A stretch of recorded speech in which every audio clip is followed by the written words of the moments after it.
বন্ধ হয়ে যায় মন্দিরের দোর, থেমে যায় পুজোর ঘণ্টার ধ্বনি, বন্ধ হয়ে যায় সমস্ত পুজোর আচার অনুষ্ঠান।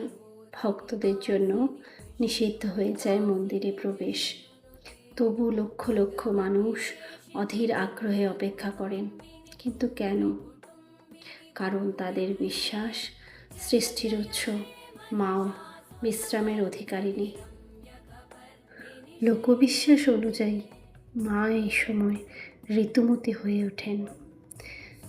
বন্ধ হয়ে যায় চাষাবাদ, ধর্মগ্রন্থ পাঠ, এমনকি পুরোহিতও পালন করেন বিশেষ নিয়ম। এ যেন এক গভীর বার্তা, সৃষ্টি, উর্বরতা এবং মাতৃত্বের প্রতি সম্মান প্রদর্শন।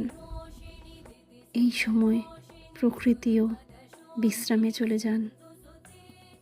আজ মায়েদের বিশ্রামের প্রতি সম্মান জানিয়ে মন্দিরের দরজা বন্ধ হবে, খুলবে ঠিক 3 দিন পর। এটি নারীত্ব, মাতৃত্ব এবং প্রকৃতি চক্রের প্রতি সম্মান জানানোর এক অনন্য ঐতিহ্য। বিশ্রাম কোনো দুর্বলতা নয়, বিশ্রামও এক পবিত্র শক্তি।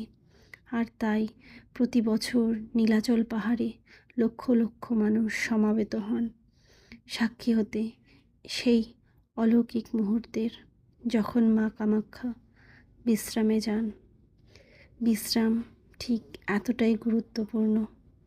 তবে একজন সাধারণ মহিলা কেন সেই সুযোগটা পাবে না বলুন তো, যেখানে মা কামাখ্যা স্বয়ং বিশ্রামের অধিকারিণী হিসাবে বার্তা বহন করে চলেছেন।